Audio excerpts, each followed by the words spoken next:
Olá, hoje nós vamos falar sobre sistemas com N graus de liberdade. Nós já vimos um sistema mecânico que a gente idealizou com 1 grau de liberdade. Nós vimos também que um sistema mecânico apresenta infinitos graus de liberdade e o que a gente fez até então foi modelar esse sistema, idealizar esse sistema com uma coordenada independente que descreve a sua posição em qualquer instante de tempo, posição oscilatória, vamos dizer assim, a posição de um movimento elástico devido à deformação, devido à vibração. Agora, nós vamos procurar utilizar mais graus de liberdade para tentar idealizar um sistema que talvez com 1 grau de liberdade não foi suficiente o seu estudo. Então, a gente vai sempre tentar modelar um sistema com o menor número de graus de liberdade possível para que a gente consiga entender esse sistema. Por exemplo, um veículo andando, a gente já analisou, idealizou esse sistema como 1 grau de liberdade quando a gente concentrou a massa de todo o veículo na carroceria em si, e considerou a rigidez do pneu e da suspensão uma mola equivalente. Mas nós também vimos que era possível idealizar esse veículo, esse automóvel, já considerando pelo menos 2 suspensões que geralmente estão colocadas nos veículos, a suspensão primária e a suspensão secundária, onde também se separa a massa suspensa da não suspensa. No caso de idealizar um sistema com 2 suspensões, a suspensão primária seria a suspensão destinada ali a considerar a rigidez do pneu. Depois dessa rigidez do pneu, a gente poderia modelar a mola da suspensão, basicamente, a rigidez um pouco da estrutura e concentrar a massa do chassi. Então, nós teríamos aí a idealização do sistema, como a gente já viu, com 2 graus de liberdade, onde a gente consideraria aqui a massa não suspensa do automóvel, que seria a massa do pneu, a massa das rodas, a massa de alguns braços da suspensão, dos discos de freio, das pinças de freio, enfim, e a rigidez do pneu. Podemos considerar aí um pequeno amortecedor, no caso do pneu. E aí nós podemos idealizar também toda a massa não suspensa, a massa suspensa, daí no caso, a massa suspensa, concentrando toda a massa da carroceria no veículo, toda a massa da carroceria, do chassi, de algumas outras peças que não estão aqui na massa não suspensa, e considerar então a rigidez da suspensão, a rigidez da carroceria. Já temos aqui um sistema em que nós podemos dizer que existe um deslocamento, um grau de liberdade destinado à massa não suspensa e um grau de liberdade aqui destinado à massa suspensa. Então já teríamos 2 graus de liberdade aqui modelando esse sistema, mas veja, preocupado apenas com o deslocamento vertical dessas 2 massas, sem considerar aí o veículo suspenso em 4 molas, o que possibilita a vibração não só vertical, mas uma vibração rotacional também, que seria as inclinações, e a gente já vai ver esse exemplo. Então aqui no caso nós teríamos a suspensão primária,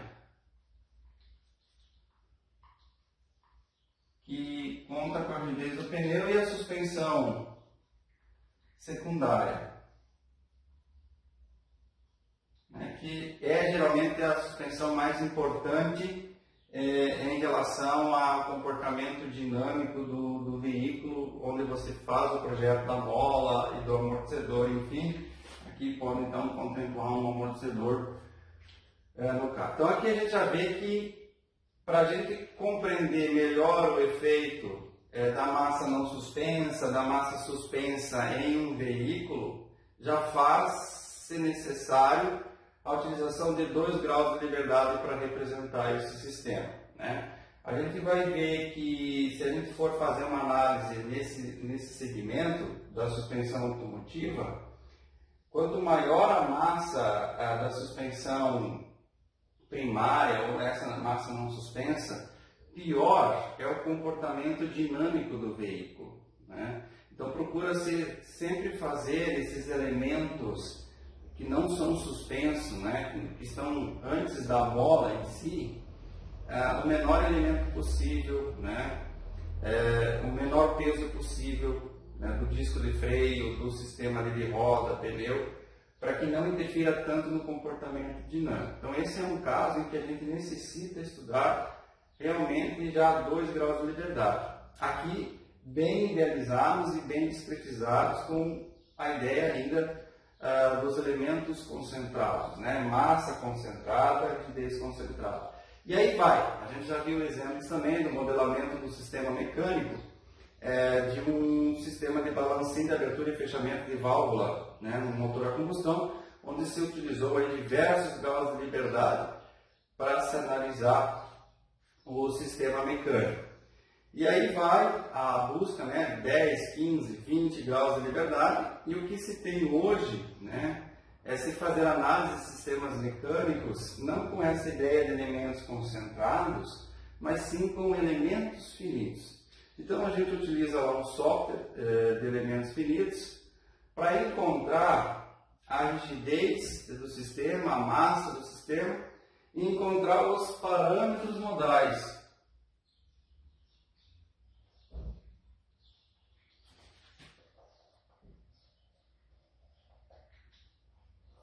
Os parâmetros modais que a gente já falou quais são, né, que é a frequência natural,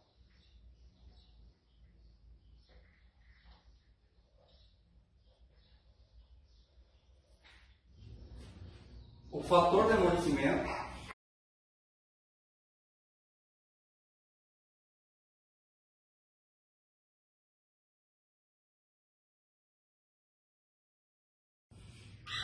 e os modos de vibrar.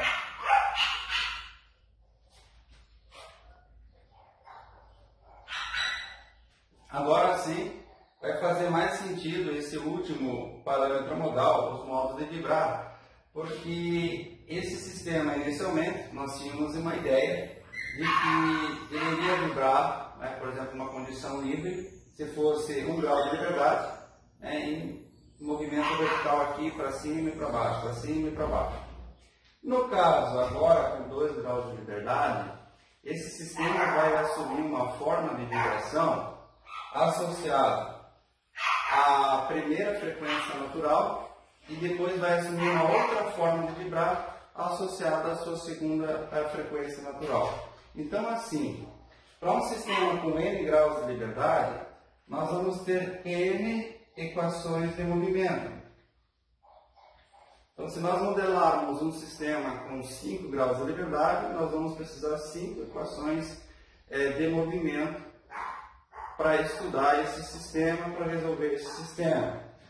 Consequentemente, né, nós vamos ter associado N frequências naturais, N fatores de amortecimento e N formas de vibrar. Então, se o sistema tem 3 graus de liberdade, eu vou ter 3 equações de movimento, 3 frequências naturais, 3 fatores de amortecimento e 3 modos de vibrar. Então, quer dizer o seguinte, que o seu sistema pode vibrar na sua primeira frequência natural, e aí estaria associado o seu fator de amortecimento para aquele modo de vibrar, e ele vai vibrar daquele jeito, daquela maneira, que é o primeiro modo de vibrar. Na segunda frequência natural estaria associado um outro fator de amortecimento, então cada modo de vibrar teria uma forma diferente de atenuação de vibração. Um modo pode ser que tenha uma forma de atenuação de vibração maior do que o outro modo de vibrar, né? Então, o segundo modo de vibrar vibra na sua segunda frequência natural e tem o seu fator de amortecimento relacionado ao segundo modo de vibrar. Assim como o terceiro, né? Então, teria a terceira frequência natural, a terceira frequência natural tem o terceiro fator de amortecimento e tem a terceira forma de vibrar, o terceiro jeito de vibrar, né? Aqui no caso nós vamos ter então o primeiro jeito de vibrar e o segundo jeito de vibrar associado às suas frequências naturais.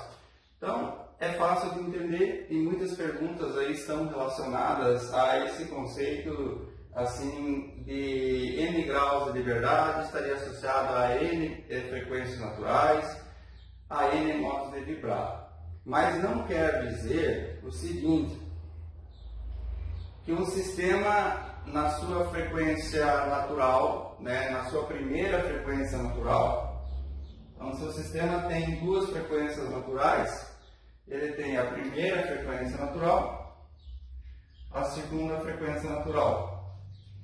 Aí está associado, né, o primeiro, vamos dizer assim, fator de amortecimento, né, e o primeiro modo de vibrar. E na segunda frequência natural tem o segundo fator de amortecimento e o segundo modo de vibrar. Não quer dizer que se eu excitar o meu sistema na primeira frequência natural, ele irá vibrar apenas o primeiro grau de liberdade. Isso não, isso está errado. Está errado dizer que a primeira frequência natural está associada ao primeiro grau de liberdade. Não, isso está errado. Segunda frequência natural está associada ao segundo grau de liberdade. Isso é incorreto, isso está errado. Certo? Isso aqui, ó, tanto as características da primeira forma de vibrar, da segunda forma de vibrar, é de todo o conjunto. Faz parte de toda a estrutura. Certo? Então, na primeira frequência natural, o sistema inteiro vai vibrar na sua frequência natural, primeira, né, tanto o grau de liberdade 1, quanto 2, 3, 4 e assim por diante. No segundo grau, na segunda frequência natural, todo o sistema vibra, né? Então isso aqui a gente pode dizer que é uma característica global do sistema, né? Não está relacionada ao grau de liberdade, está relacionado ao sistema como um todo. Então, um sistema mecânico modelado com N graus de liberdade, eu vou conseguir enxergar N frequências naturais, N fatores de amortecimento e N formas de vibrar. E essas frequências, essas formas de vibrar estão associadas a todo o corpo. Todo o corpo vibra nas suas frequências naturais, seja a primeira, a segunda. Certo? Então, quando a gente for fazer uma excitação nesse sistema, tanto o primeiro corpo aqui recebendo a excitação, ou como se segundo corpo ou o grau de liberdade recebendo a excitação, ambos vão vibrar na sua primeira frequência ou na sua segunda frequência. Claro que existem estruturas muito grandes, né, em que nós vamos ter um modo global de vibração e a gente pode ter lá localizado uma chapa, por exemplo, um membro menos rígido, uma peça, uma cantoneira, um reforço, um tirante, uma espécie de treliça, um membro, né, numa estrutura, uma viga, um pilar, separado daquela estrutura como um todo, vibrando da sua forma de vibrar diferente, um pouquinho da forma global de vibração da estrutura. Então a gente pode ter os modos locais, né? Então eu tenho modos globais de vibração, quando a estrutura é muito grande, e eu posso ter os modos mais localizados, mas não que isso se refere a apenas um grau de liberdade, se refere à estrutura como um todo. Pode ser que a estrutura como um todo seja muito grande e eu tenho que analisar de uma forma mais localizada. Quando eu estou preocupado em conhecer a frequência natural, o fator de amortecimento e o modo de vibrar, né, esses três parâmetros modais, né, geralmente essa prática, né, da análise de vibração, onde o meu objetivo é identificar a frequência natural, o fator de amortecimento, o modo de vibrar, são os parâmetros modais, a gente chama de análise modal.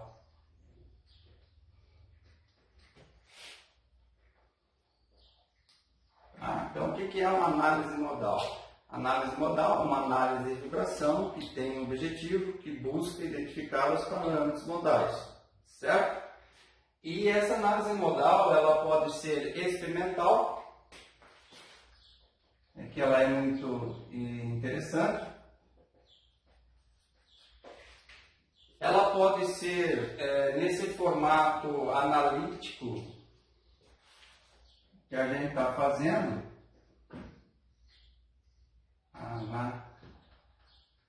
Analítico. Esse formato analítico é sim modelar o sistema com os parâmetros concentrados aqui e resolver da forma tradicional, né? Mais com os parâmetros concentrados, e a gente pode estar fazendo uma análise numérica, podemos dizer assim, onde a gente busca as soluções das equações de movimento a partir de modelos numéricos, e esses modelos numéricos basicamente se utiliza muito o método de elementos finitos, né? O MEF, método de elementos finitos. Eu posso estar fazendo aí uma previsão de como o meu sistema vai vibrar a partir dos parâmetros modais de vibração, a partir de um modelo de elementos finitos, que aí vai olhar o sistema não como elementos de massa concentrada, né, já idealizado dessa forma com os seus graus de liberdade, mas vai analisar o sistema com N elementos que têm dimensões finitas, menores do que o elemento como um todo. Então, por exemplo, né?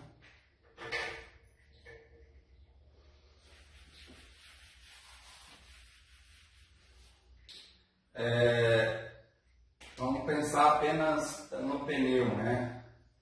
Apenas aqui no pneu. Então, esse elemento ele poderia ser discretizado com uma malha de elementos,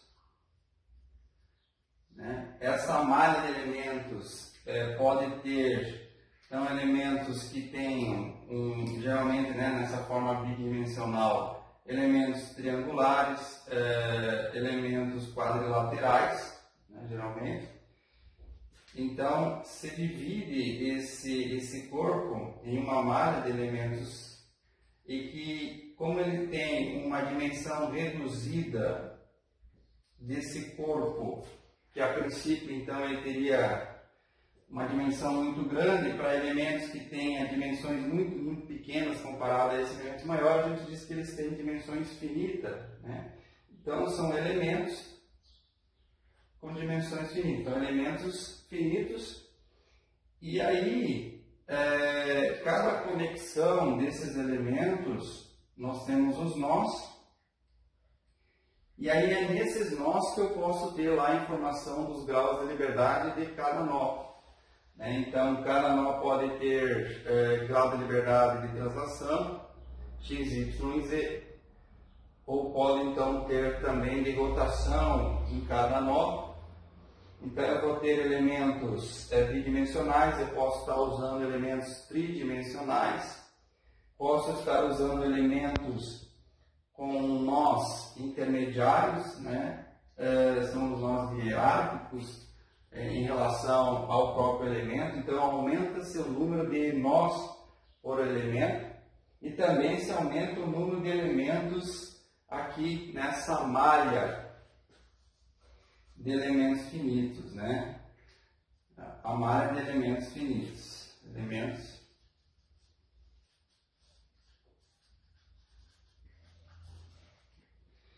Então, num software específico, pode ser criado essa malha e feito esse pré-processamento através da malha e um pós-processamento, que é vincular as equações que regem cada elemento finito para a solução do elemento como um todo. E aí, quando a gente utiliza os elementos finitos, nós podemos ter lá também a informação da elasticidade, né, da rigidez de cada material envolvido nesse corpo, da massa em si, E aí nós podemos estar obtendo uma matriz de massa, uma matriz de rigidez, e com isso se chegar aí a esses parâmetros modais. Então, geralmente é feito simulações numéricas para se encontrar aí os parâmetros modais quando o elemento ele é mais complexo. Quando os elementos são simples e você vai modelar 2 graus de liberdade, 3 graus de liberdade, 5, né? A gente pode ainda fazer por esse elemento analítico, em que a ideia também é chegar na matriz de massa e rigidez e resolver as equações a partir da ideia de alto valor e alto vetor. Tá? Então, o alto valor estaria associado às frequências naturais nessa solução e o alto vetor às formas de vibrar, né?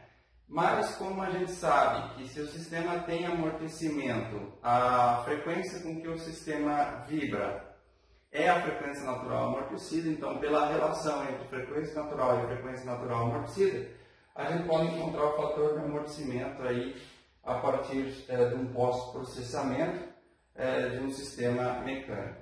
Então, a ideia agora a gente é começar a fazer uma análise de um sistema simples de 2 graus de liberdade, ainda sem amortecedor. Então, resolver todo ele de forma analítica. E depois a gente menciona um pouquinho mais sobre a prática da análise modal experimental e sobre a prática da análise numérica.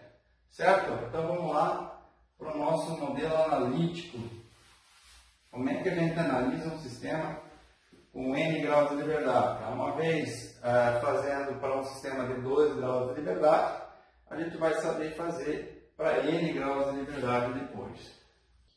Vamos fazer um exemplo bem simples de 2 graus de liberdade, considerando que nós temos aqui um sistema, um engaste, uma mola de rigidez K1, que suspende uma massa M1, e nessa massa M1 está preso aqui um corpo de massa M2 a partir da mola K2. Né?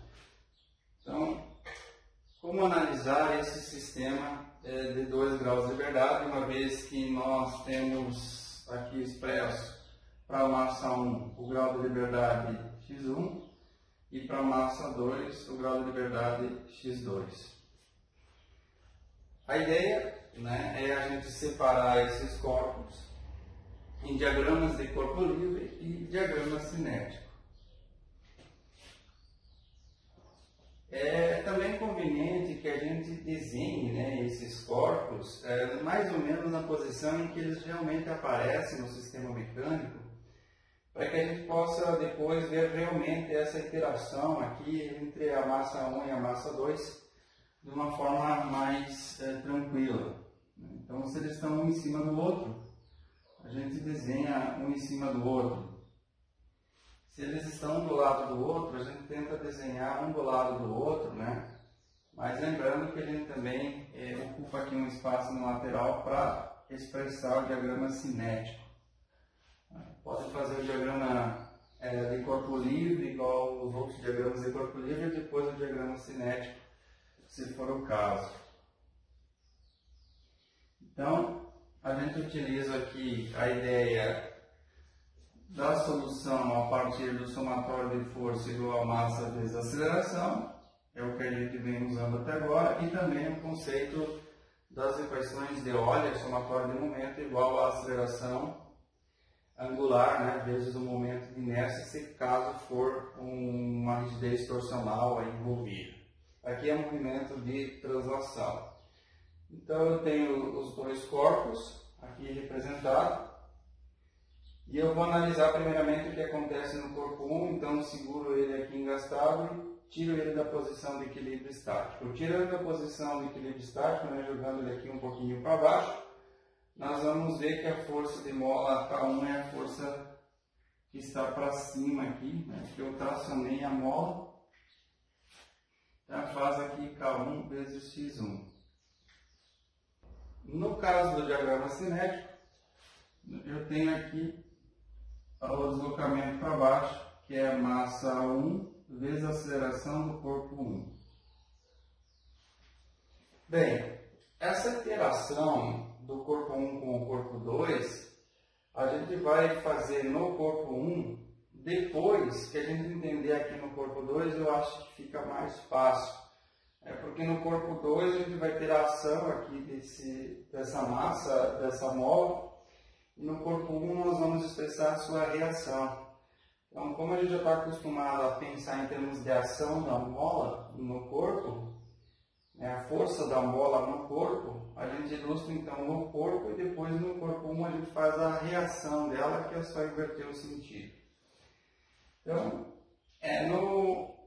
no corpo 2, como tem 2 graus de liberdade, 2 movimentos acontecendo, nós vamos dizer que o x2 ainda é maior do que o x1, para que a gente possa ter uma extensão da mola K2. Então, olha só, o x1 desceu, e se o x2 descer da mesma forma que o x1, da mesma amplitude, a mola K2 não vai ser solicitada. E aí eu não consigo ter a ideia de tirar a posição de equilíbrio estático o x2. Então o x2 tem que ser um pouquinho maior do que o x1. Certo? E aí a deflexão ou a extensão dessa mola K2 vai ser pelo movimento relativo que aconteceu entre essas duas massas. Então eu vou ter aqui o K2 que multiplica a diferença de x2 menos o x1, que é realmente a diferença que acontece para estender essa mola. Então o x1 já desceu, a quantidade de x1, x2 desce um pouco mais do que x1, então estendeu necessariamente essa mola K2, a diferença entre os dois deslocamentos.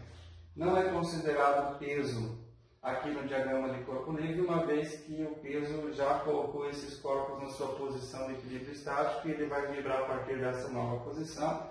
Então o peso pode ser desconsiderado na equação de movimento, porque ele vai se anular posteriormente.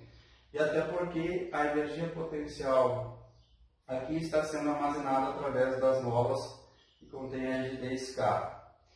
Quais outras forças que podem aparecer aqui nesses diagramas de corpo livre? As forças de interação entre os corpos que não sejam necessariamente as forças de mola ou de amortecedor. Se nós tivéssemos aqui um amortecedor, representaria o amortecedor aqui e o amortecedor aqui da mesma forma. Da mesma forma que a gente representou as molas. Então tem ainda a possibilidade de aparecer aqui as forças de amortecimento e as forças de interação entre os corpos, que é a partir da força de atrito. Tá? Então, às vezes a gente vai ter que considerar a força normal entre os corpos e a força de atrito. Então, se um corpo estiver sobre o outro, deslizando, e ali eu tenho a presença do atrito, a força de atrito ali vai ser a responsável por acoplar o movimento entre as duas partes. Portanto, deve aparecer aqui na equação de movimento, porque senão fica 2 corpos separados vibrando de uma forma separada. Mas às vezes quando um corpo está sobre o outro, tem um pino, tem um eixo, como que é acoplado 2 movimentos? Fica 2 movimentos separados, mas eu quero acoplar, então eu acoplo através de um pino, por exemplo. O que tem nesse pino? Tem um atrito que acopla o sistema. A vibração dos 2 sistemas. Então ele precisa aparecer na equação de movimento aqui no diagrama, porque senão não vai ter a ideia do sistema de n graus de liberdade. E aqui a massa 2 vibra com a sua massa 2 vezes a aceleração específica a x2. A força de mola, K2 aqui, vezes o movimento relativo x2 menos x1 está então, fazendo essa ação na massa 2, no corpo 2, porque eu puxei mais, então a força de mola é para cima, e no corpo 1 eu represento a sua reação. Tá? Então ela tem essa mesma intensidade, só que com sentido inverso. Então aqui era para cima, aqui eu ponho ela para baixo. Portanto agora é só escrever as equações de movimento com os seus respectivos diagramas. Como eu tenho 2 corpos, Cada corpo tem 1 grau de liberdade, tem um sistema de 2 graus de liberdade e 2 equações. Então, no corpo 1,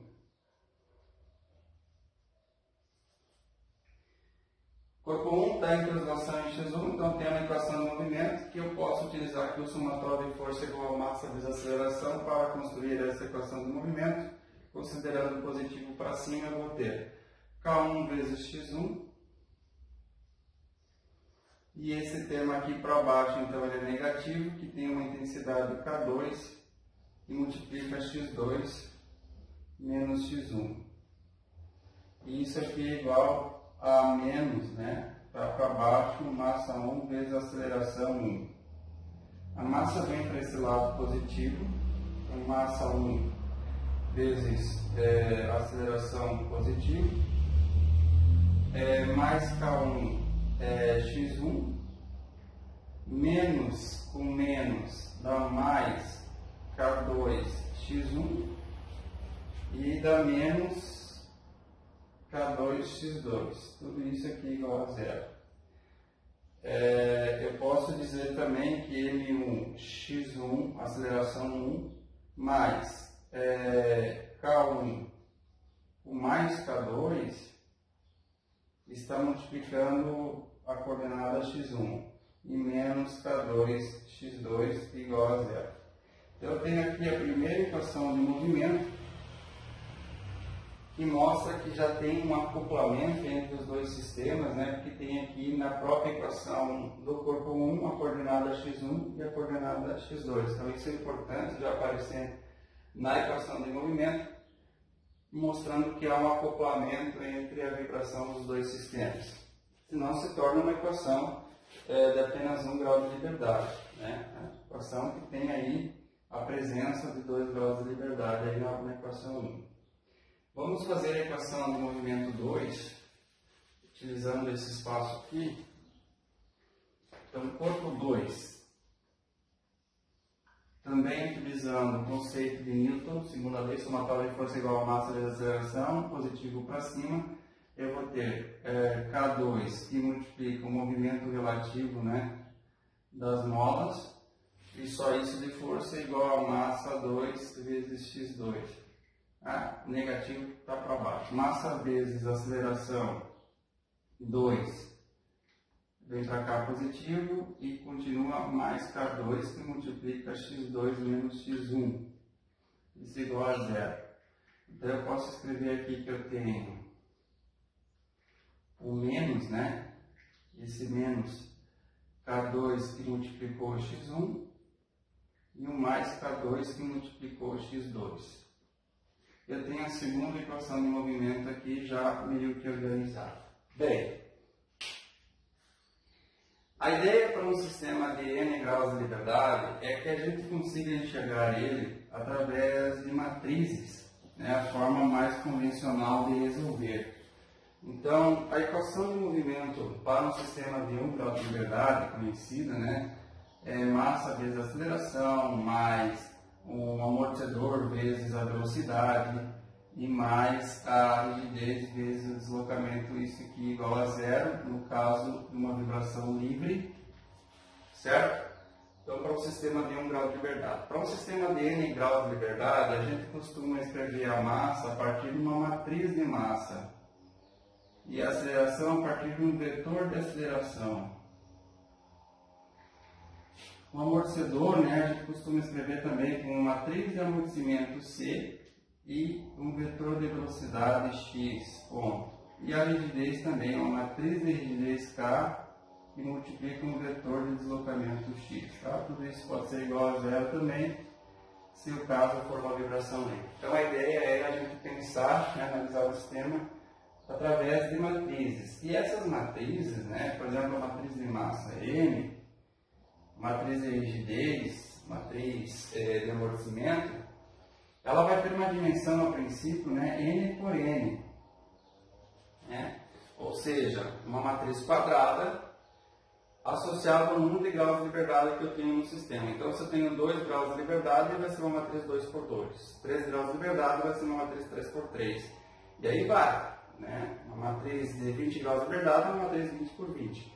Então, conforme vai aumentando o número de graus de liberdade, vai ter um número de equações maiores e eu vou ter lá os sistemas que vai ser um pouco mais complexo a solução, portanto, a utilização do computador aí nos auxiliando. Então, antigamente, né, há uns 30 anos atrás ainda, as análises de vibração não eram muito realizadas, a princípio, para sistemas com N graus de liberdade, uma vez pela sua complexidade da solução. Então, agora, pela facilidade da utilização dos computadores, auxiliando nesses cálculos, né, fica mais fácil realmente fazer esse tipo de análise. E aí é importante, né, nós como engenheiro pensar em fazer esse tipo de análise porque ficou mais fácil. Então é inadmissível que você tenha problemas aí em campo de sistemas vibrando nas suas frequências naturais por falta anterior aí de um projeto que levou em consideração uma análise modal, por exemplo, para saber os parâmetros modais desse sistema. Então, levando isso em consideração, eu vou ter uma matriz que tem N linhas por N colunas. Então, geralmente na primeira linha eu tenho as informações da primeira equação de movimento, na segunda linha eu tenho a informação da segunda equação de movimento e assim por diante. Então, dessa forma que a gente vai construir as matrizes, tá? Eu vou apagar só essa parte da equação, mantendo a equação final aqui, para a gente poder reescrever essa equação na forma matricial, uma vez que é mais fácil de resolver o sistema com essa ideia de matrizes. Então, eu tenho uma matriz de massa, que ela vai ter que preencher aqui duas linhas e duas colunas, tá? Um vetor daí de aceleração que contém os graus de liberdade de aceleração, então x1 e x2. E no caso, não tenho essa parte de amortecimento, só tenho a ideia da construção de uma matriz de rigidez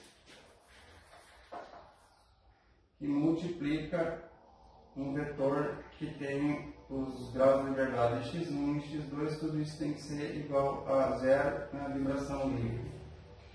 Então, a matriz K também precisa de duas colunas e duas linhas. Lembrando que a informação da primeira linha é tudo que está na primeira equação de movimento, da segunda linha é tudo que está na segunda equação de movimento. Também lembrando que nós temos que fazer aqui operações com matrizes, né? A multiplicação de uma matriz, a gente faz a linha pela coluna somando o termo a termo, né? Então a gente reescreve o que está aqui escrito na equação de movimento na forma linear, aqui na forma matricial. Então a gente vai ver assim, ó, que massa M1 está multiplicando a aceleração. Então aqui eu tenho a presença da massa 1.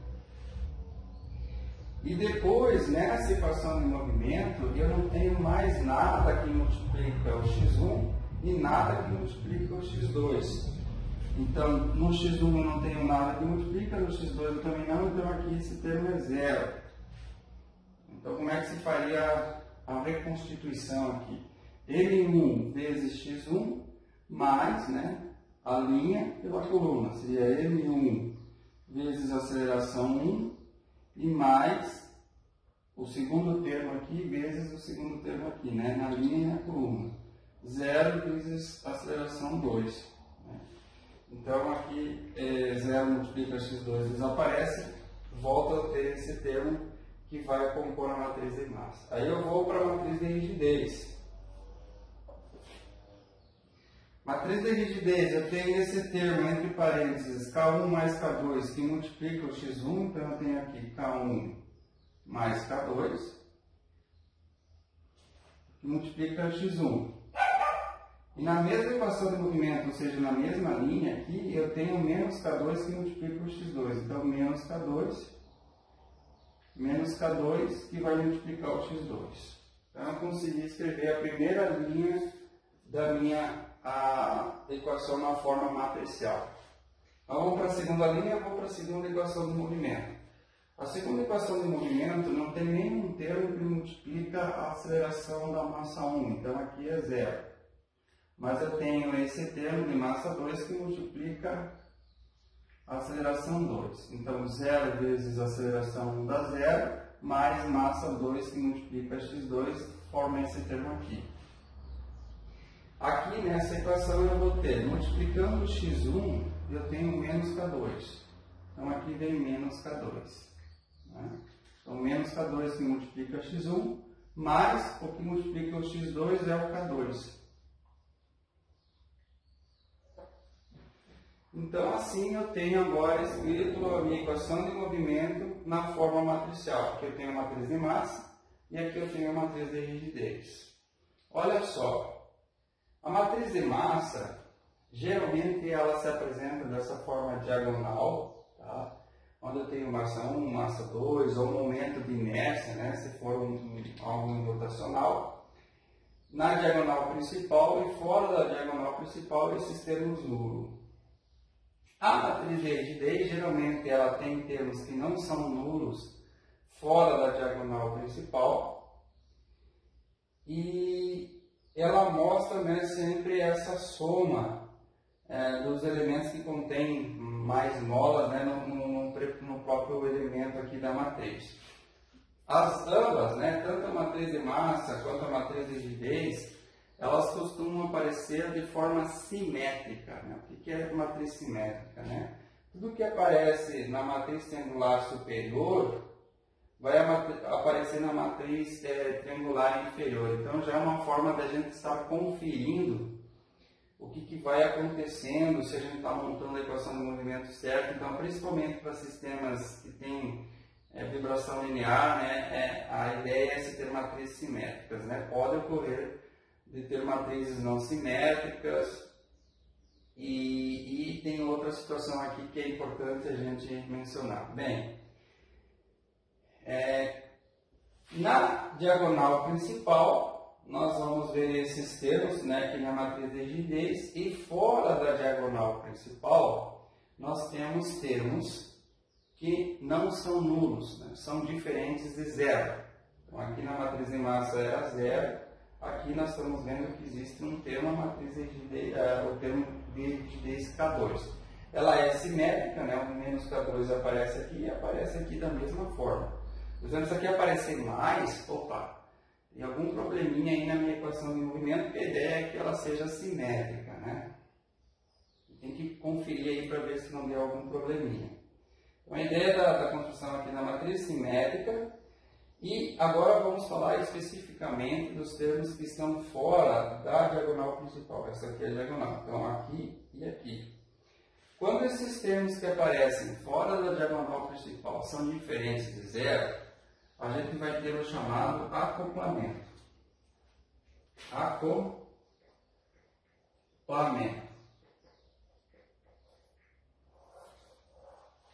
Existe o acoplamento estático, que é quando os termos fora da diagonal principal da matriz de rigidez ou matriz de elasticidade, são diferentes de zero, que é o caso aqui.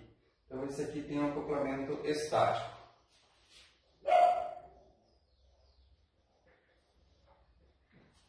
E nós temos, no caso aqui da matriz de massa, quando os termos fora da diagonal principal são diferentes de zero, nós temos o acoplamento dinâmico. Então, aqui é acoplamento dinâmico ou acoplamento estático. Aqui, no caso, como é zero, não há acoplamento dinâmico, há só acoplamento estático. Bem, então a gente já sabe que existe essa possibilidade de identificar aqui na construção das matrizes esse acoplamento, que pode ser estático ou que pode ser dinâmico. E a gente já sabe que na matemática é analisar os termos fora da diagonal principal, se são zero, nulos ou tem um valor, certo? Se tem algum valor, existe esse acoplamento. O que quer dizer o acoplamento, né, no caso físico, né, no caso do que acontece lá no sistema vibrando? Né? O acoplamento estático diz que ao iniciar a vibração, né, o sistema já vibra acoplado. Né? O primeiro grau de liberdade já empurra o segundo grau de liberdade, vamos dizer assim. Eles começam a vibrar juntos. Eles são acoplados estaticamente, porque desde o início, né, numa frequência zero, né, recebeu lá uma condição de vibração, já sai vibrando. Já o acoplamento dinâmico acontece quando eu vou envolver já altas acelerações, tá? Então, você tem o termos fora aqui da diagonal principal diferente de zero, quer dizer que em altas acelerações, em altas frequências, certo? Vai haver um acoplamento da forma modal, uma vez que as forças inércias aqui são suficientes para arrastar, para movimentar, para fazer vibrar de forma acoplada o sistema mecânico, né? Então, estático, quer dizer, já no início já começa a vibrar tudo junto, acoplado, e dinâmico já depende mais do movimento acontecendo para que o sistema tenha lá um comportamento mais acoplado, né? Então pode ser acoplamento dinâmico ou acoplamento estático. Bem, sendo assim, eu tenho a matriz de massa, a matriz de rigidez do meu sistema. Como que eu resolvo o meu sistema? A ideia é a gente utilizar-se dos conceitos do sistema de 1 grau de liberdade para resolver isso, expressando uma solução que a gente deseja para x, aquela solução baseada, né, numa amplitude exponencial ESP, que a gente já trabalhou, né? E aí nós vamos ver o que acontece daqui para frente, certo? Bom, se eu disser que x, né, genérico, pode ser expresso como uma amplitude exponencial de st, certo? A gente pode escrever a nossa equação de massa vezes a derivada segunda desse x. Então eu teria a amplitude, né, s ao quadrado, e na st, né, expresso dessa forma vetorial, e no caso da matriz de rigidez K, com o amortecimento semelhante, né, a forma de solução, vezes essa amplitude exponencial de st. Tudo isso aqui é igual ao vetor zero. Eu posso estar reunindo agora uma matriz, vamos colocar aqui entre parênteses, né? Posso estar reunindo uma matriz M que multiplica esse S ao quadrado, né? Uma matriz M que multiplica esse S ao quadrado, e mais uma matriz K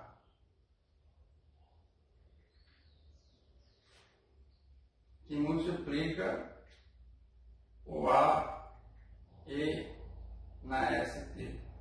Tudo isso aqui é igual a zero. Certo? Então, nós temos agora aqui uma soma de uma matriz de massa e de rigidez ponderada pelo S ao quadrado, aqui, da derivada, né, de segunda ordem da exponencial de ST. E tudo isso, essa matriz total aqui da soma dessas duas matrizes, levando em consideração S ao quadrado, vai originar aqui a chamada matriz elastodinâmica, né? Então, o que é a matriz elastodinâmica? É a matriz que contém informação da massa, então, dinâmica, e da elasticidade, né, da rigidez K, elastodinâmica. Depois a gente reescreve essa equação, né, para a gente poder resolver, mas vamos lá.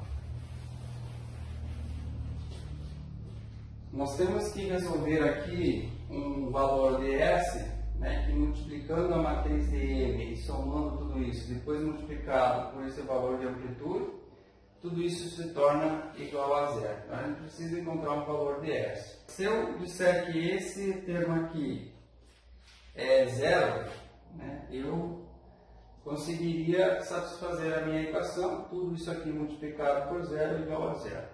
Isso aqui seria a solução trivial, né? A solução trivial. Mas a gente não deseja essa solução trivial, uma vez que a gente quer observar a amplitude de vibração E mesmo que a gente impusesse aqui a exponencial st para um tempo positivo, né, ela não vai ser zero. É complexo esse valor. Mesmo que é negativo, com o tempo tendendo ao infinito, ela tende a zero, mas não é zero. Né? Então, não tem como esse termo ser igual a zero. Fazendo uma analogia com a equação de movimento para um grau de liberdade, a gente dizia que todo esse termo aqui teria que ser igual a zero. Mas no caso de forma matricial, isso acontece um pouquinho diferente, né, porque vai se tornar aí a solução de sistemas lineares, né, com equações. Então a gente diz que ela não pode ser inversível. Então a ideia é tornar essa matriz elastodinâmica inversível. Né? E olha só que interessante, né, que a gente já aprendeu isso. Uma matriz ela é não inversível, não possui inversa, quando o determinante da matriz, né, o determinante da matriz, vamos dizer assim, elastodinâmica, for igual a zero. Então, se o determinante dessa matriz for igual a zero, não é a inversa dessa matriz, portanto, é uma solução para o nosso sistema. Então, o que a gente vai fazer é o determinante da matriz elastodinâmica. Então, vamos lá. Vamos fazer o determinante dessa matriz igual a zero para encontrar os valores de S. E os valores de S para nós vão ser, então, as frequências naturais do sistema. Vamos lá. Vamos reescrever aqui a matriz M, que era M1, multiplicado, então, por S ao quadrado, né, já,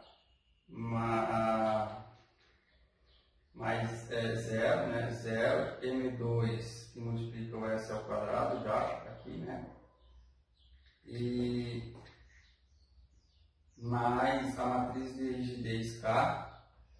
A matriz de rigidez K era K1 mais K2, aqui era menos K2, aqui era menos K2 e aqui era zero. O determinante dessa matriz, ela precisa ser igual a zero. Mas antes de calcular o determinante, a gente precisa somar essas duas matrizes, então é somar termo a termo. Então no primeiro termo aqui eu tenho M1 S ao quadrado mais K1 mais K2. Lá no segundo termo eu vou ter menos K2. Aqui eu vou ter menos K2. E lá no segundo termo, no quarto termo, né, M2 S ao quadrado. Aqui era K2, né? Mais K2. Então agora sim o determinante dessa matriz aí.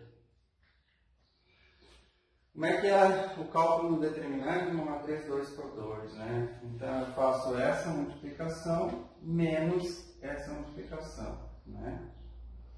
Então eu vou ter que multiplicar termo a termo desse negócio aí.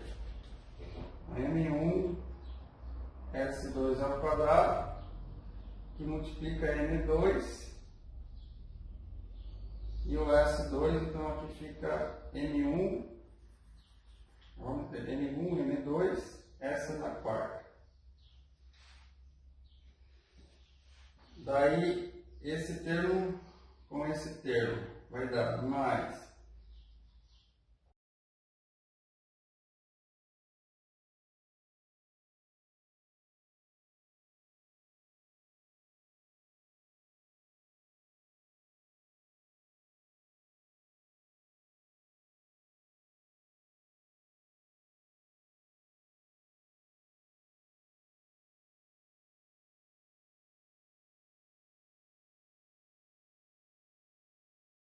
K2 ao quadrado com esse mais K2 ao quadrado já vai desaparecer.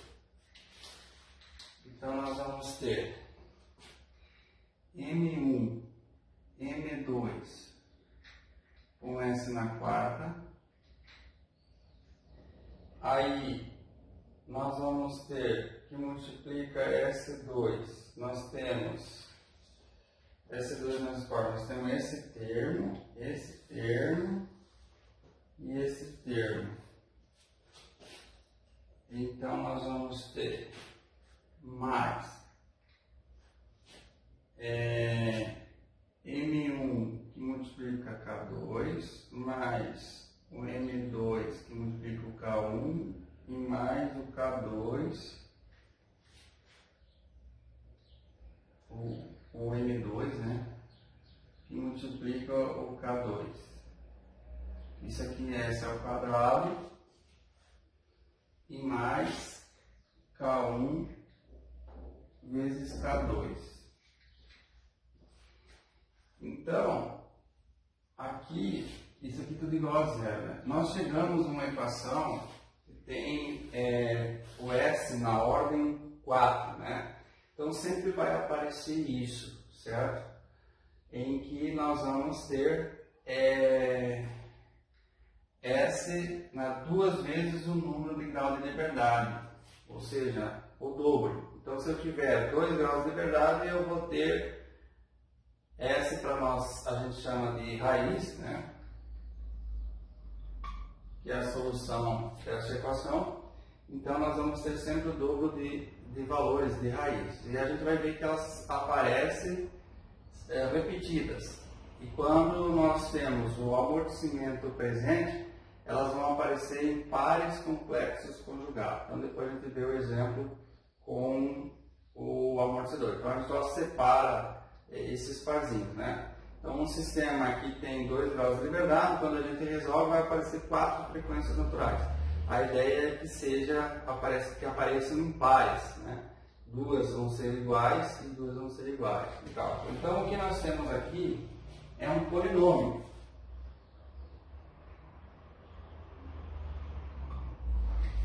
Então, depois do determinante da matriz elastodinâmica, o que a gente encontra é um polinômio. Esse polinômio ele tem um grau, né, que é 2 vezes o número de grau de liberdade do sistema. Então, como o nosso sistema é de 2 graus de liberdade, esse polinômio tem grau 4. E esse S, né, esse aqui é um polinômio característico. E o S, então, é a raiz desse polinômio característico. Então, a ideia agora é solucionar o S e encontrar as frequências naturais. Então, o S, na verdade, é a raiz do polinômio característico, mas que significa para nós a frequência natural.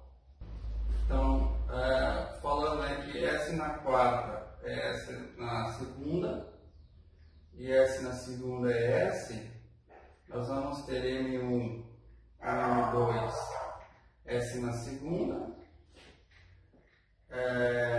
mais todo esse termo, né, M1 K2 mais M2 K1 mais M2 K2 S e mais K1 K2 igual a zero. E aí a gente pode estar solucionando o problema onde nós vamos ter aqui já duas raízes, né, S1 e S2, pela fórmula de Bhaskara, né, chamando esse termo aqui de A, esse termo aqui de B e esse termo aqui de C. Então eu vou ter menos B mais menos raiz, né, de B ao quadrado menos 4 vezes A vezes C sobre 2 vezes o A. Ao finalizar esse cálculo aqui do S, nós vamos chegar então ao valor de S, mas o S é o quadrado. Portanto, a gente faz que a frequência natural, na verdade, vai ser a raiz desse S que a gente encontra aqui, né? Porque a gente pressupôs então que o S ao quadrado aqui é substituído pelo S na quarta. Então a raiz desse valor é que vai ser o valor da frequência natural, certo?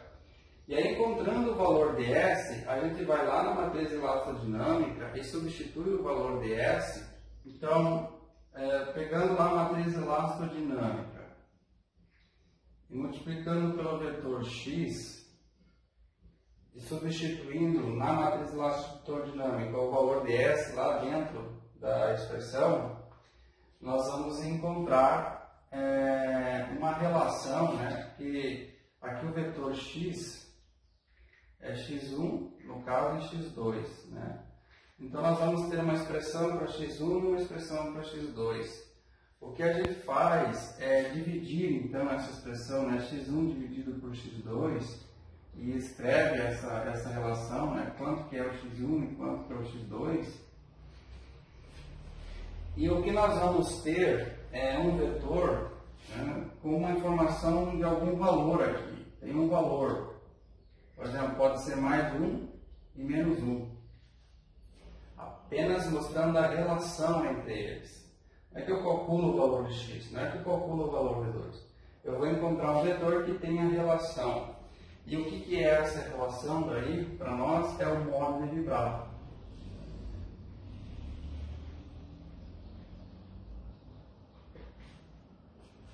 Essa relação para nós é o modo de vibrar, certo?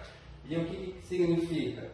Significa que nesse modo de vibrar, a massa 1 se desloca uma unidade para frente, enquanto que a massa 2 está se deslocando uma unidade para trás, ou seja, estão em oposição de fase. Esse valor aqui, ele não tem unidade. Ele não significa metro, ele não significa milímetro, milímetro por segundo. Ele sim representa uma relação de movimento entre um corpo e outro. Por exemplo, se eu achar ou medir lá que o x1 está vibrando com uma amplitude de 1 milímetro por segundo ao quadrado de aceleração, aí, como eu sei a sua relação, sim, o corpo 2 também vai estar vibrando com 1 milímetro por segundo ao quadrado, só que em oposição de fase. E aí a gente vai entender isso graficamente no exemplo que a gente vai apresentar já com o amortecedor, e a gente vai colocar valores aqui para conseguir resolver isso de uma forma mais fácil, senão fica muito amplo essa solução.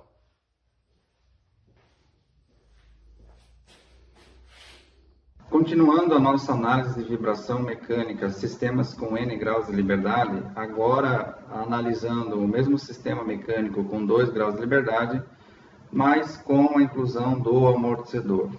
Então a gente já fez o diagrama de corpo livre anteriormente, considerando a rigidez de mola K1 e a rigidez de mola K2, o movimento relativo entre os corpos aqui, que é o que solicita a mola K2. No caso do amortecedor, a gente já sabe que a representação é da mesma forma que da mola, só que ao invés de considerar o deslocamento, se considera a velocidade. Tanto aqui, no caso, a velocidade relativa, x.2 menos x.1. E o termo de força de inércia, massa vezes aceleração 1, ou massa 2 vezes aceleração 2, também aqui no diagrama. Temos aqui as equações de movimento, escrita para os dois corpos, como a gente já realizou, só que agora com esse termo a mais, que é o termo de amortecimento. Então, a somatória de força é igual a massa vezes aceleração para o corpo 1, e a somatória de força igual a massa vezes aceleração para o corpo 2. Rearranjando essas equações na forma matricial, nós vamos encontrar uma matriz de massa, que contém na diagonal principal o valor da massa 1 e da massa 2, que multiplica um vetor de aceleração, e diferente do exemplo anterior, agora nós temos aqui a matriz de amortecimento. Ela é muito semelhante à matriz de rigidez, só que ao invés de se considerar os valores de K, rigidez, se considera os valores dos coeficientes de amortecimento. Então, tem o coeficiente de amortecimento C1 mais o C2 aqui no primeiro termo, no segundo termo da matriz é o menos C2, simétrico no terceiro termo menos C2 e aqui no quarto termo C2, que multiplica um vetor de velocidade e mais a soma da matriz de rigidez, que é igual também à obtida anteriormente, que multiplica um vetor de deslocamento. Tudo isso é igual a zero, uma solução de equação livre, porque o objetivo principal agora é obter a resposta livre do sistema, ou, na verdade, os parâmetros modais do sistema: frequência natural, fator de amortecimento e modo de vibrar. Assim, como a gente fez anteriormente, se atribui uma resposta para x1, para x2, para x3, assim, dependendo do número de graus de liberdade. Então, para x, a resposta particular esperada para o sistema é x exponencial dst, a sua derivada, já que esse ES, né, esse ST, representa também uma variável imaginária, né, que é I ômega, então já consta aqui a variável I de ser uma parte imaginária da resposta com o Sx exponencial St. E já temos aqui também a expressão para S como sendo menos I ômega, aparece aqui já num termo de aceleração, o termo S ao quadrado na derivada, que multiplica o x exponencial de st. Substituindo esses valores aqui nesses vetores, a gente pode estar representando a nossa equação já na forma matricial, mas utilizando a matriz M, a matriz C e a matriz K, sendo que a matriz M de massa está pré-multiplicada por S ao quadrado, devido a essa substituição.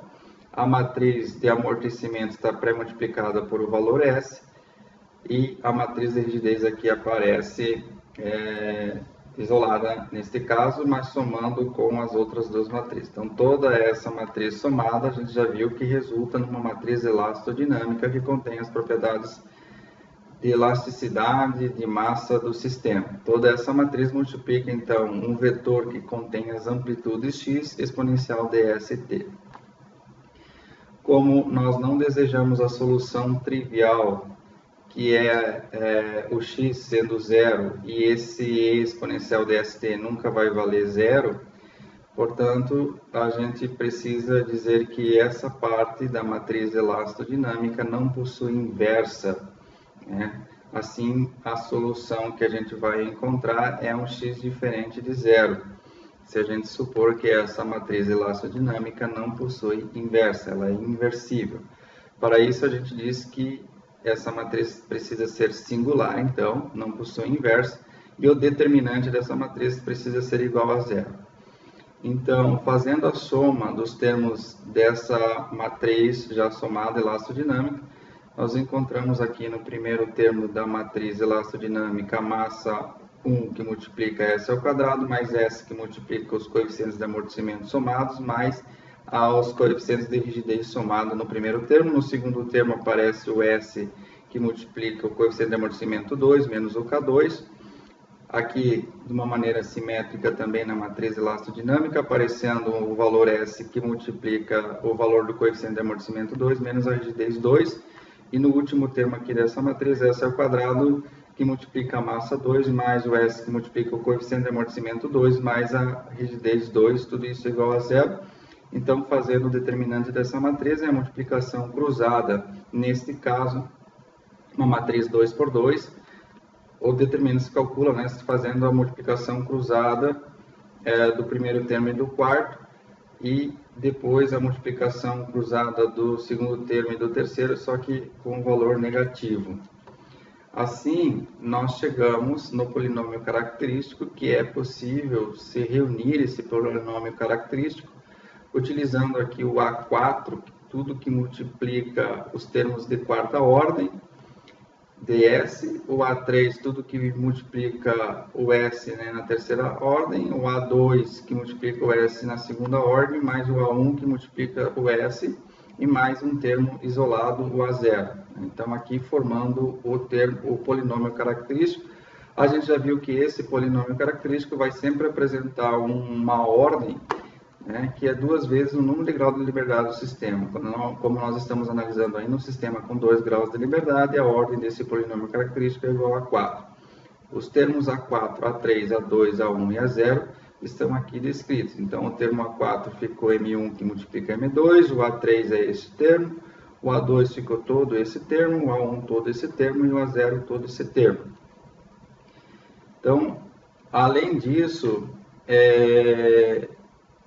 ao solucionar essas equações, nós vamos encontrar raízes, né, do polinômio característico.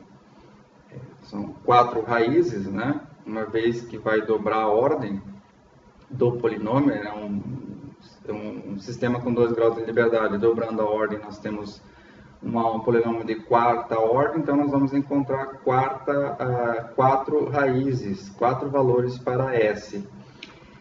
E esses 4 valores de S, na solução desse problema que contém amortecimento, vão aparecer aqui 4 raízes em pares complexos conjugados.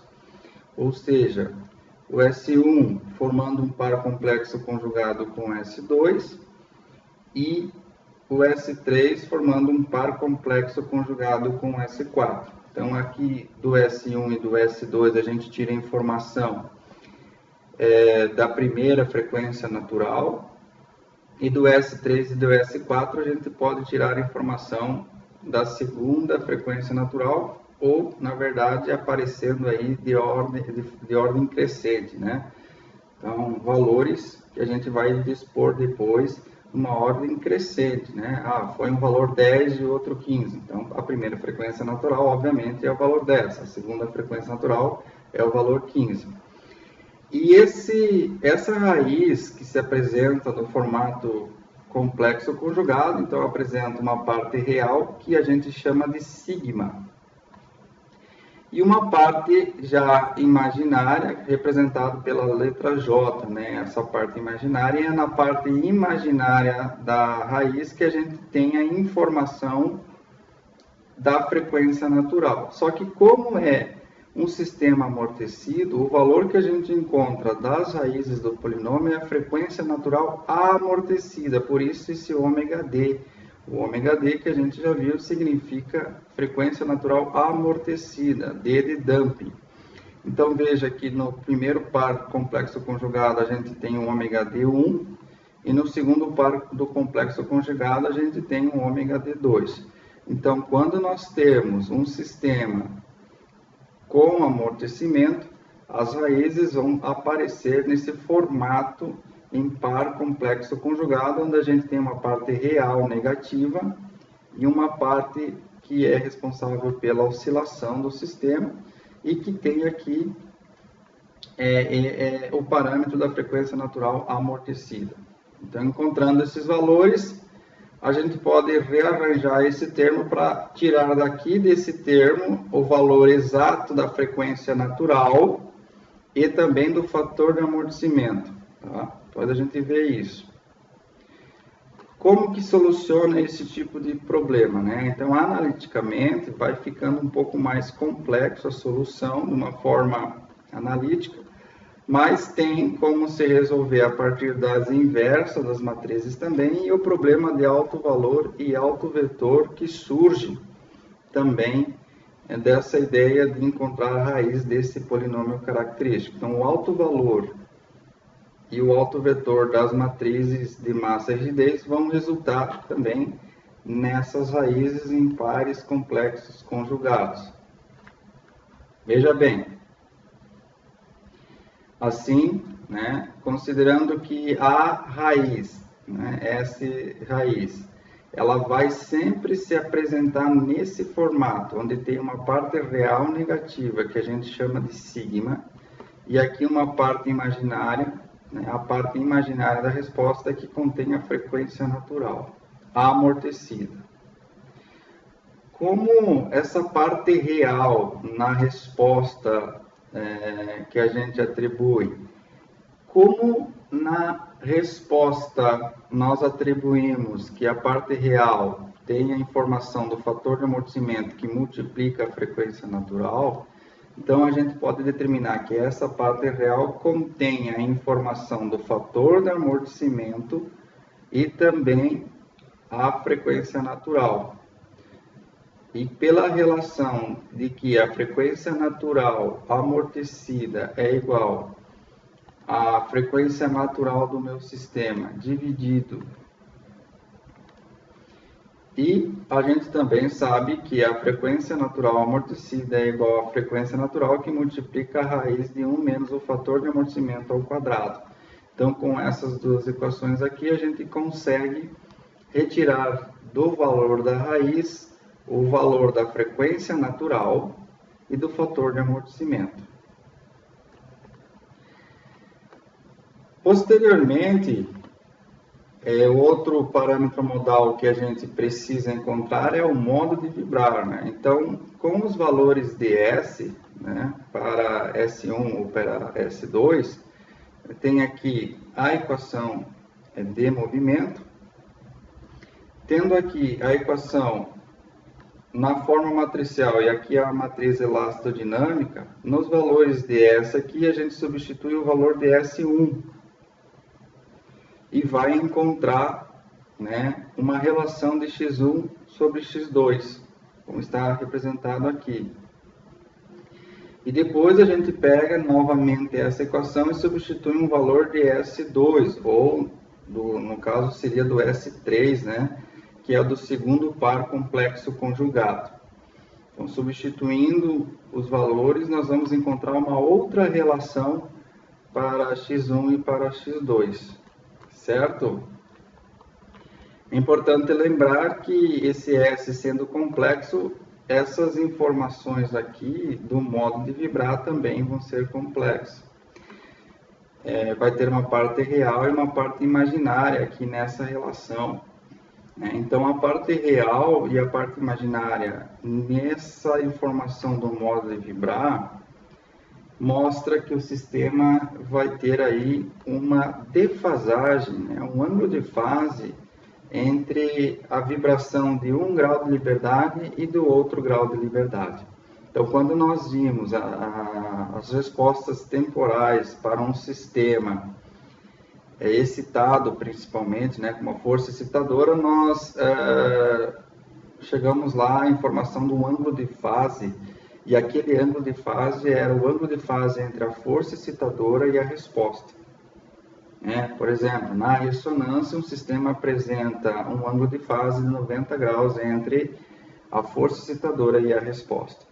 No caso aqui, quando a gente encontra a solução dessa relação aqui, x1 e x2, substituindo os valores de S, e ela se apresentar na forma complexa conjugada, ou seja, tem parte real e parte imaginária, porque o nosso sistema tem amortecimento, e essa parte real e imaginária vai nos possibilitar o cálculo de um ângulo de fase. E esse ângulo de fase aqui é a diferença de ângulo, ou a diferença de fase entre os graus de liberdade. Então, quando um grau de liberdade está passando pelo zero, o outro grau de liberdade está chegando lá próximo do zero. Então, há um pequeno atraso, há uma pequena defasagem. É isso que significa a parte imaginária nessas respostas aqui expressa pela relação. E essa relação x1, x2 expressa nessa forma vetorial se chama o modo de vibrar.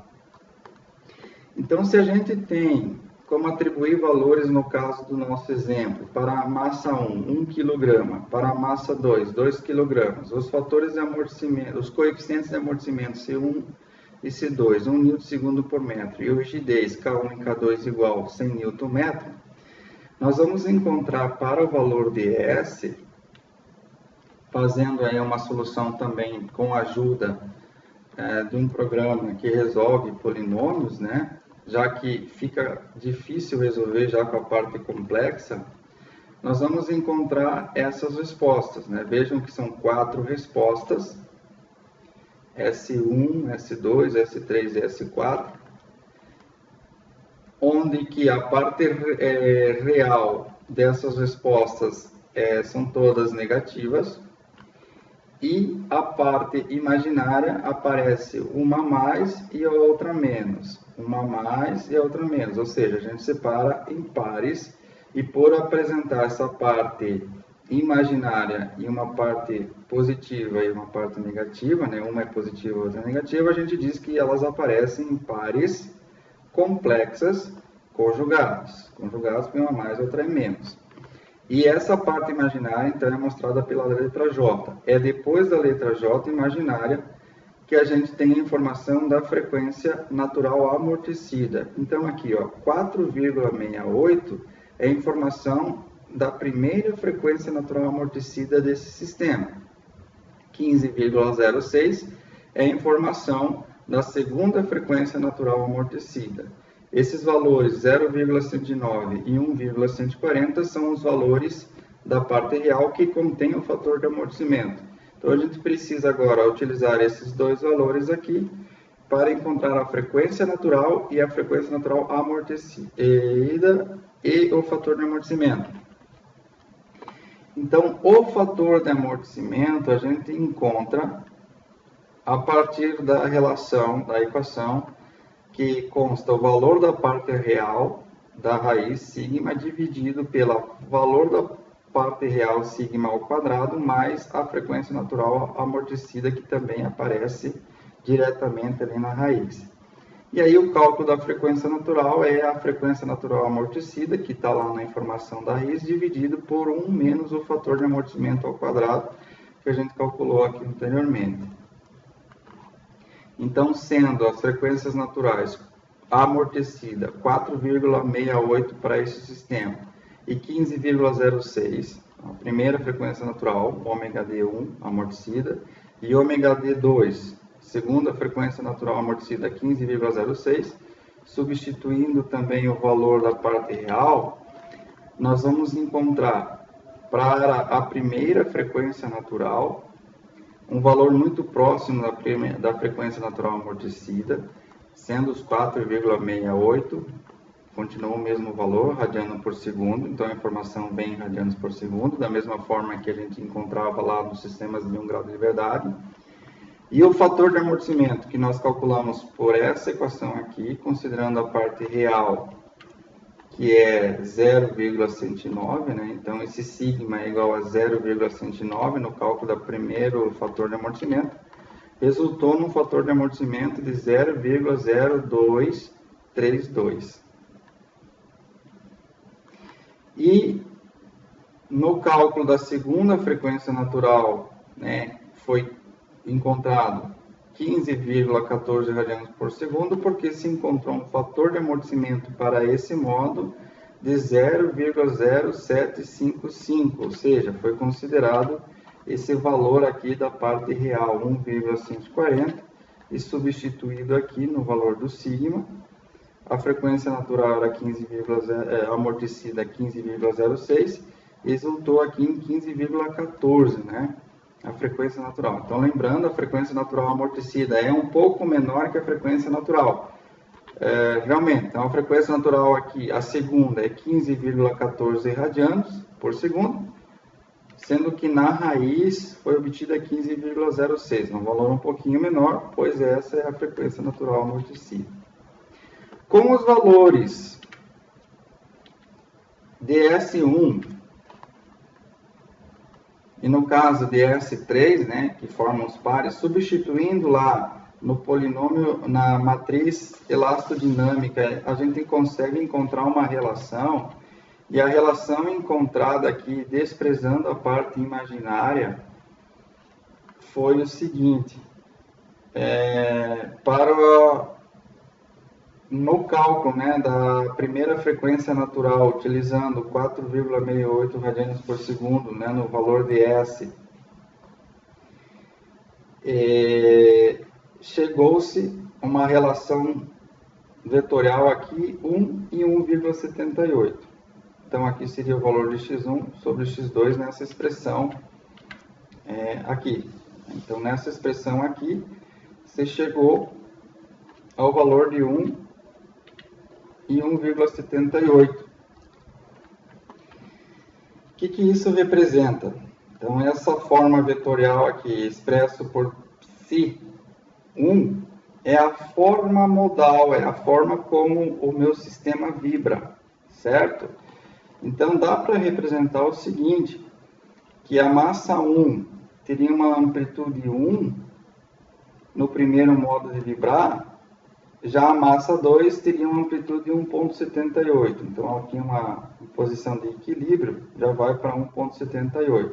Então, se o sistema ele vibra na frequência de 4,68 radianos por segundo, ele está vibrando na sua primeira frequência natural, ele vai vibrar dessa forma, e com esse fator de amortecimento. Já no caso do segundo modo de vibrar, que é utilizando o valor de S3, substituindo lá na matriz elastodinâmica para encontrar a relação X1 e X2, nós encontramos aqui um Ψ2 igual a 1 e menos 0,28. Então, esse aqui é o segundo modo de vibrar, porque foi calculado com a informação da segunda frequência natural.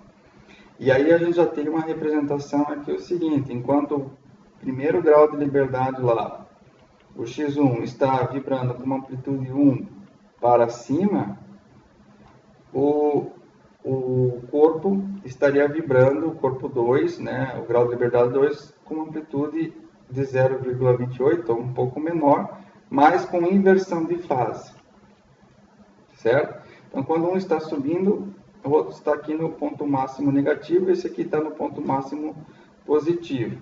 Lembrando que como tem amortecimento, mas esse amortecimento é muito baixo, né, deu para desprezar aqui a parte do imaginário, porque quando tem amortecimento, esses modos eles vão aparecer com uma parte real e uma pequena quantidade aqui em valores imaginários. A gente já falou que essa parte imaginária vai ser a informação do ângulo de fase.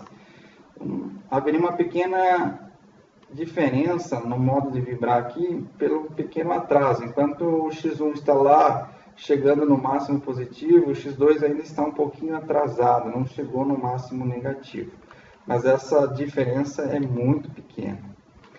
Aqui nós temos uma representação, uma animação um pouco melhor da vibração dessas duas massas, se fosse ilustrar o modo de vibrar através do vetor, né? Então, nós estamos vendo aqui a massa 1 e a massa 2, a partir de uma primeira posição de equilíbrio, ilustrada pelas linhas vermelhas. O primeiro modo de vibrar, como a gente calculou anteriormente, significava que a massa 1 se deslocava 1 para a direita, enquanto que a massa 2 se deslocava 1,78. Então, a gente percebe que as duas estão se deslocando para a direita e os dois estão se deslocando para a esquerda da mesma forma, só que com uma amplitude um pouco diferente. A massa 2 tem uma amplitude um pouco maior do que a massa 1. Se distancia mais da posição de equilíbrio nesse primeiro modo de vibrar. Então, essa é uma condição do sistema.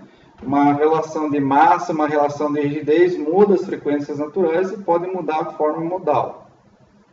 Já no segundo modo de vibrar, como a gente viu lá no vetor, era o valor de 1 e o outro valor era menos 0,28.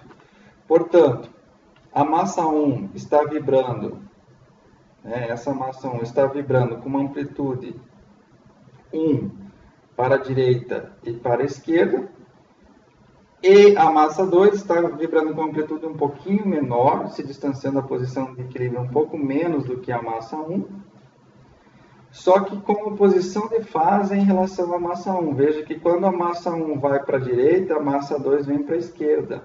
Ou ao contrário, né? Quando a massa 1 vem para a esquerda, a massa 2 está indo para a direita. Então, é uma oposição de fase que está tendo no segundo modo de vibrar. E assim a gente vai criando a ideia de como algo vibra, o jeito, a forma de vibrar para os N graus de liberdade que a gente for encontrando. Então, uma placa, uma chapa, a gente vai discretizar ela em diversos graus de liberdade e a forma como ela vai vibrar vai mostrar lá um jeito de vibrar diferente, né? Então, uma parte da chapa vai subir, a outra parte da chapa vai descer. Então, nós vamos ter modos que a gente pode chamar de modos de flexão, modos de torção, modos de flexo-torção, que é uma combinação dos dois modos, né? Mas veja aqui o seguinte, que a gente está excitando, observando um sistema vibrando na sua primeira frequência natural, que no caso aqui desse exemplo seria 4,68 radiano por segundo. Ele está vibrando ao ponto aqui, ó, de que os dois sistemas, né, as duas massas estão vibrando com a mesma frequência, os 2 graus de liberdade estão vibrando com a mesma frequência, com amplitudes ponderadas lá pelo modo de vibrar. Se no caso um desses valores aqui fosse nulo, né, daria 0, aí sim eu teria um sistema desacoplado e aí só uma massa iria vibrar, né? Mas como a forma modal era astrovalores, tanto para massa 1 como massa 2, a frequência natural, os dois vibram naquela frequência. Então é o primeiro jeito de vibrar, o primeiro modo de vibrar e o segundo modo de vibrar. Aqui nós temos uma representação da resposta temporal de um sistema e que a gente já faz com a utilização de integradores, por exemplo, utilizando plataformas, né, de cálculo, onde são feitas iterações para o cálculo das integrações, né? Então, para a resposta temporal de um sistema, a gente geralmente utiliza esses integradores. Olha só, se por exemplo, a gente colocar no sistema mecânico, que a gente está estudando de 2 graus de liberdade, uma condição de que eu desloco a massa 1, 1 metro, vamos supor, e a massa 2, 1,78 metros. O que significa isso? Que eu estou colocando uma condição de vibração do meu sistema da mesma intensidade ou relação que mostra o primeiro modo de vibrar. As condições de velocidades iniciais é 0. Mas eu vou lá na massa 1, afasto ela 1 metro, afasto a massa 2, 1,78 metros, assim é só uma ilustração, mas com a mesma relação que mostra o primeiro modo, e solto. Ou seja, a minha condição de excitação, de contorno, ou minha condição inicial é exatamente igual ao primeiro modo. O sistema vai vibrar nessa condição do primeiro modo. Veja que nós temos em azul o grau de liberdade 1 e em verde o grau de liberdade 2. Veja que em verde a amplitude de vibração é maior e ela vai se atenuando com o tempo. Por quê? Porque tem um amortecimento lá presente que a gente viu também calculando nesse sistema com amortecedor. Mas todos eles estão em fase, né? Quando o corpo 2 está no máximo positivo, o corpo 1 está no máximo positivo, passam pelo zero no mesmo instante, porque a gente conseguiu colocar uma excitação muito próxima ao primeiro modo de vibrar. E aqui a frequência de vibração que esse sistema está vibrando é a frequência natural ômega 1, né, que é 4,68. Agora, olha só, quando a gente coloca no sistema uma condição de contorno muito parecida, né, ou exatamente a mesma condição do segundo modo de vibrar, que é afastar a massa 1 para a direita, por exemplo, 1 metro, e afastar para a esquerda, né, a massa 2 de 0,28 metros. E aí solta. Veja que o sistema começa a vibrar, né? Agora o verde tem uma amplitude menor de vibração, que é realmente 0,28 nessa relação. E a massa 1, então, tem uma amplitude maior de vibração, alcança aqui valores maiores, por ser essa condição inicial de 1 metro, né? Tem um amortecimento. E a gente observa aqui uma oposição de fase, né? Enquanto uma está no máximo positivo, a outra está no máximo negativo, né? Por conta desse sinal de menos aqui, ilustrando a inversão de fase. Quando nós colocamos aqui uma situação de uma excitação, uma força excitadora, uma presença de uma excitação de 20 newton de amplitude, e a gente pode variar a sua frequência. Vamos ver o que acontece nesses sistemas, né? Então, quando a gente tem N graus de liberdade, a gente pode estar fazendo o cálculo da resposta temporal, né, da mesma forma que a gente fez anteriormente para 1 grau de liberdade, levando em consideração as informações do modo de vibrar. Agora, é melhor, né, já se utilizar softwares, né, planilhas, programas de cálculo para realizar a integração no tempo e se obter a resposta temporal. Então, no caso, sabendo que o sistema tem uma frequência natural, a primeira de 4,68 Hz, radianos por segundo, a gente vai excitar o nosso sistema com uma frequência muito próxima de 4, né, no valor de 2 radianos por segundo. Ou seja, não atingiu ainda a primeira frequência natural, está muito próxima da frequência natural a primeira. E veja aqui que o sistema ele vibra, né, em fase. Essa informação a gente já tem, que muito próximo da frequência natural da primeira, o sistema vibra em fase, as duas massas, né, a massa 1 e a massa 2, ilustrado aqui pela cor verde e pela cor azul, com uma pequena diferença de amplitude, os dois aqui, e a gente está excitando com 2 radianos por segundo. Quando a gente excita o nosso sistema exatamente na primeira frequência natural, aqui 4,68 radianos por segundo, é a condição de ressonância, né? O sistema já assume muito próximo a forma modal do primeiro modo, que é uma relação de amplitude maior entre um corpo e o outro, que é 1,78, assim como a gente calculou no modo de vibrar. Veja que o verde é bem maior do que o azul, aqui a amplitude de vibração. E existe essa tendência aqui, ó, de uma amplitude elevada, né? Tem uma presença do amortecimento, então pondera a amplitude de vibração no sistema, mas com uma grande amplitude de vibração por conta da condição de ressonância, né? A gente está impondo uma excitação que é a frequência natural, a primeira frequência natural. Então, quando a gente impõe a primeira frequência, a excitação no sistema igual à primeira frequência natural, o sistema vai vibrar no primeiro modo de vibrar. Aqui a gente está observando isso. Depois, a gente já muda aqui a frequência de excitação e coloca uma frequência de excitação muito próxima à segunda frequência natural. Veja que o sistema ele adota uma vibração aqui muito semelhante à forma como mostra o segundo modo de vibrar, que é a amplitude da massa 1 maior e a amplitude da massa 2 é menor do que da massa 1, só que estão em oposição de fase. Enquanto um está no positivo, o outro está no negativo, né?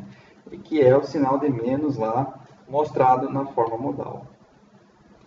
E aí nós temos algumas perguntas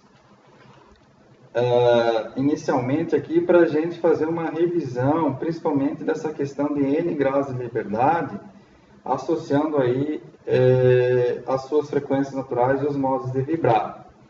Então, se reuniu aqui algumas questões de concurso que envolvem muito a questão conceitual, não é nem a questão de cálculo, mas a questão conceitual dessas relações de N graus de liberdade. Por quê? Porque um cálculo de um sistema de N graus de liberdade, principalmente numa prova de concurso, vai levar um pouco mais de tempo, não, às vezes é impraticável. Mas é muito importante essa parte conceitual, né, dos sistemas de N graus de liberdade. Então, um sistema mecânico em vibração é modelado como um sistema linear de 2 graus de liberdade, um de translação e outro de rotação. Sendo desprezíveis os eventuais efeitos dissipativos ocorrentes no sistema, suas duas frequências naturais, né, elas independem da massa do sistema.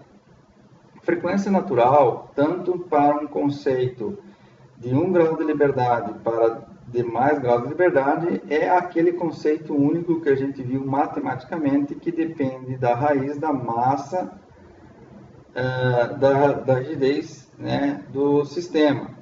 Então, a gente precisa considerar isso da mesma forma para sistemas de N graus de liberdade, que a frequência natural é uma relação entre a rigidez e a massa do sistema. Então, ela depende da massa do sistema. Independe das rigidez ou elementos flexíveis do sistema. Não. A frequência natural depende da rigidez e da massa. Depende das excitações atuantes no sistema. Não. Frequência natural é uma característica do sistema. Depende apenas da massa e da rigidez do sistema. Depende das condições iniciais de movimento relativas aos graus de liberdade. Não.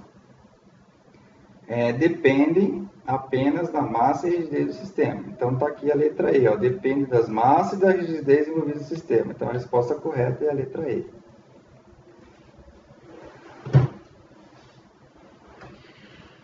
Nós temos um sistema mecânico aqui ilustrado, que depois a gente vai fazer ele como exemplo também.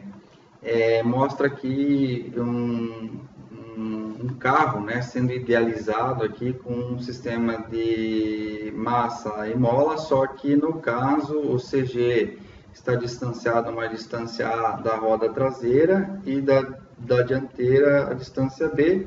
Então esse sistema ele pode transladar em X e tem essa inclinação em θ.